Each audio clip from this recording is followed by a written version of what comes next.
Hi everyone, I'm Darren O'Sullivan. I'm really new to this. My first book, Sleep Takers at the Back, came out in 2013, late 2013. And it was about 2012 I became a writer. I've been writing since I was a little boy, but I became a writer in 2012. And the only difference was that I actually said it out loud. I actually took the time to go, right, what do you do? Oh, I'm a teacher and I'm a dad and all that, I'm a writer.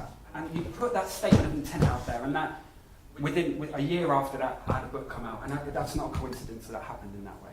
Because as soon as you start to make that statement about who you are, and you have that belief to be able to say it out loud, things do start to happen. Mainly because people start to go, well, when am I going to see some of this stuff, Mr. Writer? You go, oh, now I've actually got to write something. Good, okay, good, thank you. So that's it. So my first bit of advice really is to say what you are. And if you sat in this room, it's because you want to be a writer, so be a writer. And then the words will come, most definitely. I'm not going to talk too much about sort of how I got there. We'll talk about my first piece I ever wrote properly. This is where I sat down, I was 17, and I sat down and was like, I am going to write a play. I'm going to do it. Not because it was part of a school GCSE curriculum, or I was trying to perform something for my grandparents to impress them. It was just so that I could sit down and write. And I used to get weekly train journeys to and from Leeds. So I used to sit on the train, much the same, we open up the laptop, and then I bash the keys and get stuff done. And it took me a year to write my first play, which is probably about 10,000 words, which isn't very productive.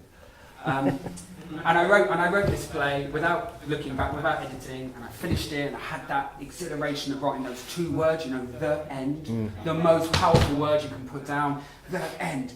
Brilliant, printed it, next train journey, sat there, read it, straight in the bin.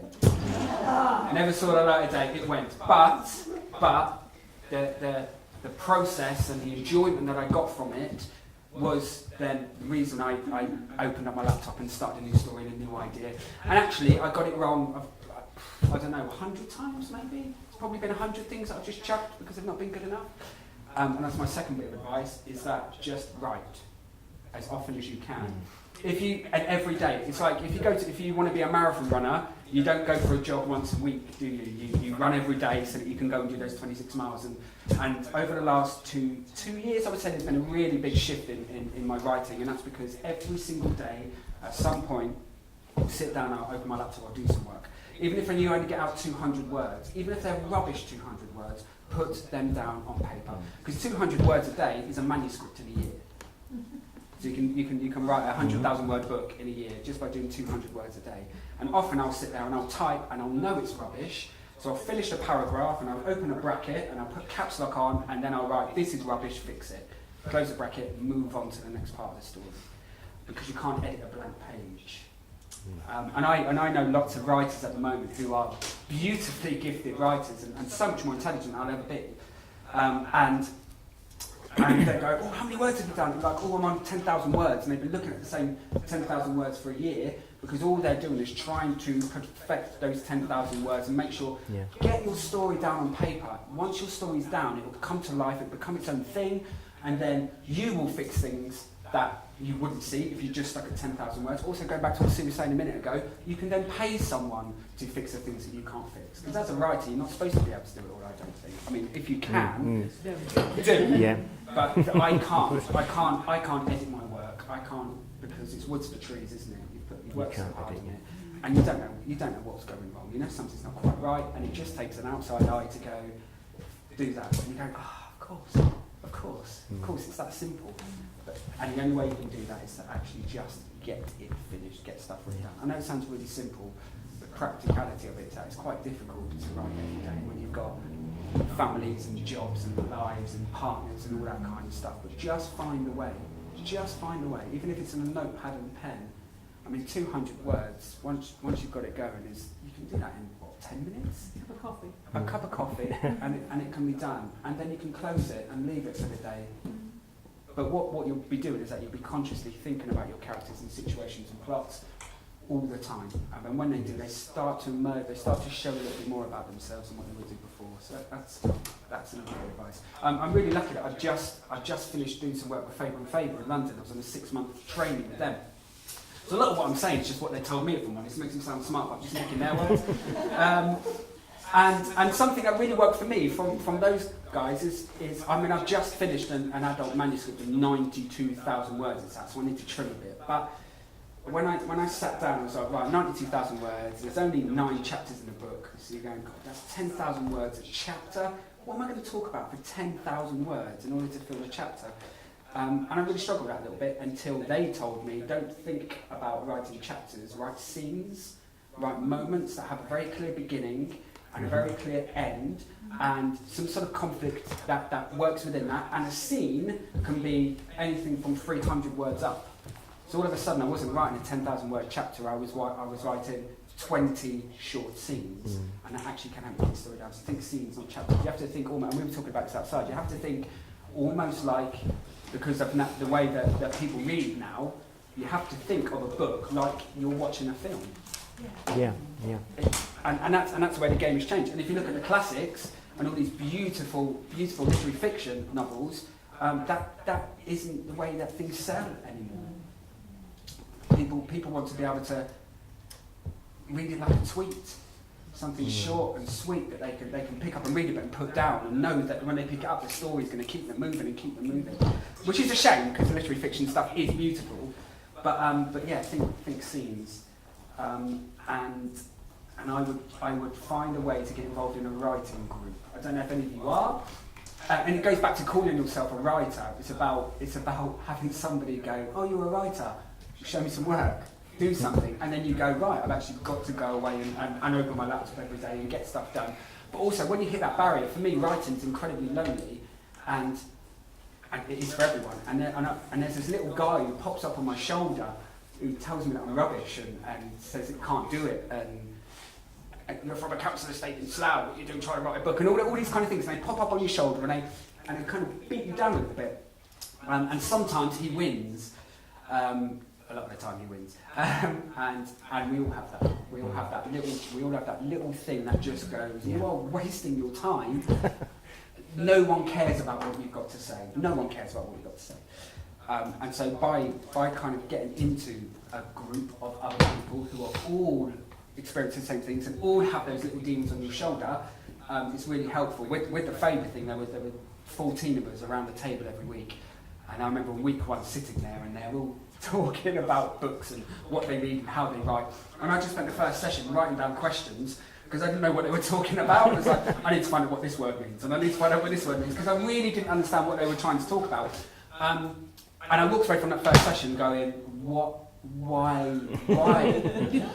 are you doing this? Because you are the weak link. Why are you doing this? When everybody sat around being very intelligent and very literate, and I'm like, I don't know what you're talking about. So just nodding and smiling. But actually, once you get to know everyone and then the barriers fall down, everybody felt that on that first session. Everybody.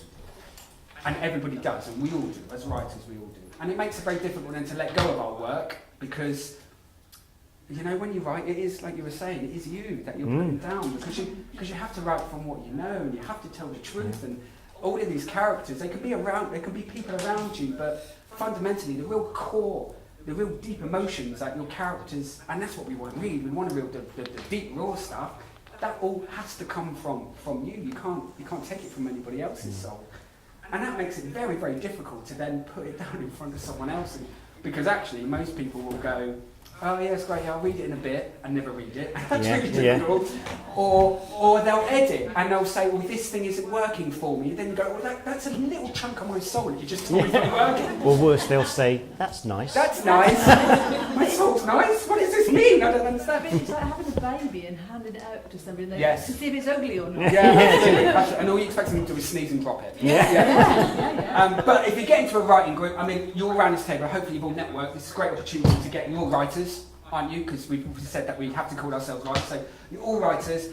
Get into some sort of emailing group or networking group, so that when writing is kicking your butt, which it will do, you've got someone who can help you take that kick in and dust you off and get you back on your feet and keep working. But it also does make you then able to share a bit of work and share some ideas and share some concepts, and before you know it, you'll be in a place where anybody can read whatever you're doing, because you're so desensitized to the fear of people criticising your work. A couple of other things that I've got is read. I don't know, it's really, really obvious and really simple, but read. I said write every day, read every day. Got to pick up a book and look at stuff, normally because you can normally steal some pretty interesting ideas from other people's work. Not steal because it's plagiarising, but be inspired by other people's work. And it was Salvador Dali who said that good artists borrow ideas, great artists steal them. And because that's what he did, is that he just took from everyone else and from what he saw and from the art around him, and then he created and reinterpreted that. And as a writer, as an artist, I think you're absolutely allowed to be inspired by other people doing the job, and you're doing it well. So read every day is really helpful. And sorry, it sounds like a bit of a rant now, doesn't it? And I wouldn't write to be rich. No, it's a bit. No, I wouldn't write to be rich. I'd write because you can't not write, because it's a little bit like breathing. And you feel a bit lost. If you're not doing it, you kind of don't know what you're doing. I recently got back from a holiday in Ventura, and my wife was like, right, I said, you're not working for it. I snuck my work with me. and then when we went to sleep, I snuck onto the balcony and sat there with a little wind-up torch and did a little bit of work. Only for 20 minutes, only a couple of hundred words, but it's because I absolutely needed to do it. There's no way I could function without doing a little bit. Don't tell her, please. Yeah, I think that might be it, really, for me. Oh, no, one more thing which works really well. Once you're starting to get into a really, really good place with your work, and you're starting to, I don't know how far people are through their manuscripts, I don't know what kind of audience you're writing for, but everybody really needs to have a pitch for their work. We'll talk about this again outside. A few sentences which could summarise and characterise everything that you're doing. And that's really hard, really hard. I spent 6 weeks trying to write 25 words to sum up work. How do you do it? Because you're so emotionally attached to the work. Everything's as important as each other. But 25 words to try and sum up what you're doing. Once you're in a good place with it, there's this Curtis Brown, the literacy agent. Follow them on Twitter. If you've not got Twitter, get it, because it's so helpful. And last Friday of every month, they do a hashtag pitch CB, where they invite writers who haven't got an agent and not published to pitch their book in a tweet. So you have 140 characters to try and summarise your entire book.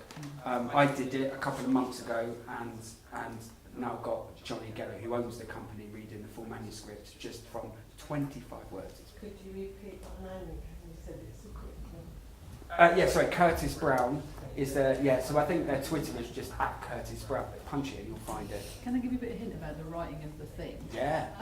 Is not necessarily for the Curtis Brown pitch, but for a pitch generally, is imagine that your book is being put on television, and it's being put in the 8 o'clock slot or the 9 o'clock slot, and you need to convey what it's going to be in that little in television language so that people want to watch it.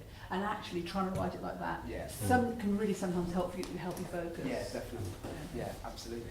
So yeah, it's Curtis Brown, and last Friday of every month, hashtag pitch CB, and ping stuff across, because it seems to work quite well.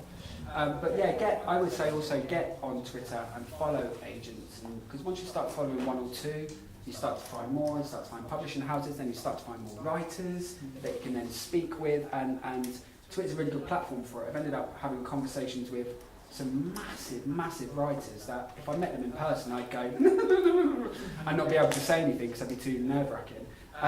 But actually been able to have some quite detailed and in-depth conversations because of social media platforms. Facebook's the same. Exactly the same. Most writers have been the journey that we've all been on and struggled to do it. And therefore, my experience as a sweeping generalisation is they're not arrogant. 9 times out of 10 they'll go, oh, have you tried this, or why don't you? You can't offer them your work, but they will offer you their friendship as long as you don't kind of leech. Yeah, absolutely. And it's good to get the advice from people, like I said, on the other side of the journey and have been where we all are and what we're trying to do. I think that might be about it. Sorry, it's not quite succinct and well-rounded off as John's at the end there, guys.